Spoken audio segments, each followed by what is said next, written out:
गरीब का प्यार।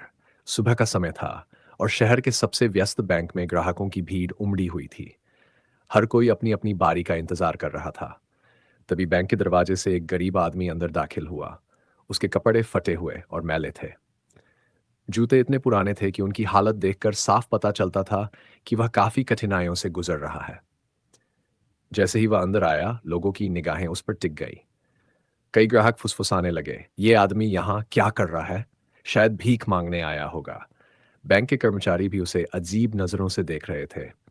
बैंक के काउंटर पर बैठी सीनियर क्लर्क मीनाक्षी ने झिड़कते हुए कहा, ऐसे ही कोई यहाँ आ जाता है?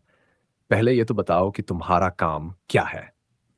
वह आदमी घबराया हुआ सा बोला, मुझे मैनेजर से मिलना है। मीनाक्षी उसकी बात सुनकर हंस पड़ी। मैनेजर साहब से मिलने के लिए वक्त चाहिए। ऐसे ही किसी को मिलने नहीं दिया जाता। इस सब के बीच बैंक की एक अन्य कर्मचारी स्नेहा, जो हाल ही में बैंक में भर्ती हुई थी, यह सब चुपचाप देख रही थी। उसने गौर किया कि उस व्यक्ति के चेहरे पर परेशानी के साथ साथ आत्मसम्मान की झलक भी थी। वह व्यक्ति गरीब जरूर लग रहा था, लेकिन उसकी आंखें सच्चाई बयां कर रही थीं। स्नेहा ने अपने काम से समय निकालकर उस आदमी के पास जाकर पूछा, आपको मैनेजर से क्यों मिलना है? मैं आपकी मदद कर सकती हूँ। वह व्यक्ति झिझकते हुए बोला, मेरा नाम रोहित है। मैं एक छोटे से गांव से आया हूँ। मेरी जमीन बिक चुकी है और परिवार के पास खाने तक के पैसे नहीं हैं। मैंने सुना था कि बैंक लोन देकर लोगों की मदद करता है। स्नेहा उसकी कहानी सुनकर द्रवित हो गई।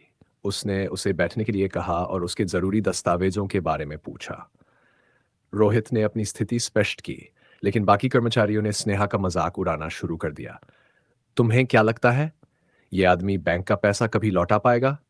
स्नेहा, तुम इतनी भोली हो। ऐसे लोगों की मदद से सिर्फ मुसीबत मोल लेती हो। स्नेहा ने उनकी बातों को नजरअंदाज किया और सीधे मैनेजर से मिलने चली गई। मैनेजर भी शुरू में अनिच्छुक था, लेकिन स्नेहा ने जब रोहित की सच्चाई और ईमानदारी के बारे में बताया, तो मैनेजर ने आखिरकार उसे एक छोटा लोन देने की अनुमति दे दी। नया सफर लोन मिलने के बाद रोहित ने स्नेहा का धन्यवाद करते हुए कहा, आपने मेरी उम्मीद बचाई है। अगर मैं सफल हुआ तो यह सब आपकी वजह से होगा। स्नेहा ने मुस्कुराकर कहा, आपकी मेहनत ही आपको सफल बनाएगी। इसके बाद रोहित ने अपने गांव लौटकर सब्जियों का छोटा कारोबार शुरू किया। उसकी ईमानदारी और मेहनत ने धीरे धीरे उसका कारोबार बढ़ा दिया। 6 महीने में ही उसका कारोबार इतना सफल हो गया कि उसने बैंक का पूरा लोन चुका दिया। एक दिन रोहित एक बार फिर उसी बैंक में आया। इस बार उसकी पोशाक बदल चुकी थी। वह साफ सुथरे कपड़ों में था। हाथ में मिठाई का डिब्बा और एक गिफ्ट पैक लेकर सीधा स्नेहा को ढूंढने लगा। स्नेहा जी, कहाँ है? स्नेहा, जो अपने काम में व्यस्त थी, उसे देखकर हैरान रह गई। रोहित ने आगे बढ़कर कहा, यह मिठाई और गिफ्ट आपके लिए है। आपने मेरी जिंदगी बदल दी। अब मैं खुद को गरीब नहीं कह सकता। स्नेहा ने मुस्कुराते हुए कहा, यह सब आपकी मेहनत का नतीजा है। मुझे सिर्फ आपका भरोसा बढ़ाना था। प्यार का एहसास। इसके बाद रोहित और स्नेहा के बीच बातचीत का सिलसिला शुरू हुआ। रोहित अक्सर बैंक में आता और स्नेहा से मिलता। धीरे धीरे दोनों के बीच एक गहरी दोस्ती हो गई। एक दिन रोहित ने स्नेहा से कहा, स्नेहा जी, अगर आप इजाजत दें तो मैं आपके जीवन का हिस्सा बनना चाहता हूं। जिस तरह आपने मेरी मदद की, मैं आपकी खुशी का ख्याल रखना चाहता हूं।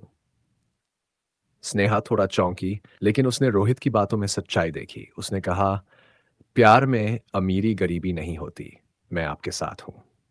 नई शुरुआत। दोनों का रिश्ता अब दोस्ती से बढ़कर प्यार में बदल गया। रोहित और स्नेहा ने शादी कर ली और एक नई जिंदगी की शुरुआत की। रोहित ने अपना कारोबार और बड़ा किया और स्नेहा ने बैंक में प्रमोशन पाकर अपने करियर में भी सफलता हासिल की।